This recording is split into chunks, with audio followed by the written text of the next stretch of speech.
আপনি কি জানেন আপনার জীবনের সবচেয়ে গুরুত্বপূর্ণ সম্পদ কি? তা হলো আপনার সময়। কিন্তু আমরা প্রায়ই এর গুরুত্ব বুঝি না। সময় এমন এক নদী যা কখনো কারোর জন্য থেমে থাকে না।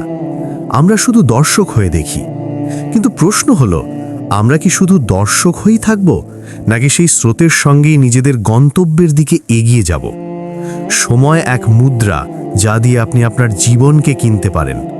আমরা সারাদিন এমন অনেক কাজ করি যা আমাদের জীবনের মূল লক্ষ্য থেকে দূরে সরিয়ে দেয়। সামাজিক যোগাযোগ মাধ্যমে ঘন্টার পর ঘন্টা সময় নষ্ট করা, অপ্রয়োজনীয় আলোচনা বা বিতর্কে জড়িয়ে পড়া। নিজেকে প্রশ্ন করুন, আমি এখন যে কাজটি করছি তা কি আমাকে আমার স্বপ্নের কাছে নিয়ে যাচ্ছে? যদি উত্তর না হয়, তাহলে নিজেকে এখনই থামান। জীবনের উদ্দেশ্য হলো সেই শক্তি যা আপনাকে কঠিন সময়েও এগিয়ে যাওয়ার সাহস দেয়। নিজের ভেতরের কণ্ঠস্বর শুনুন। নিজেকে প্রশ্ন করুন, আমি কিসে আনন্দ পাই? আপনার জীবনের উদ্দেশ্য খুঁজে বের করুন, কারণ এটিই আপনাকে পথ দেখাবে।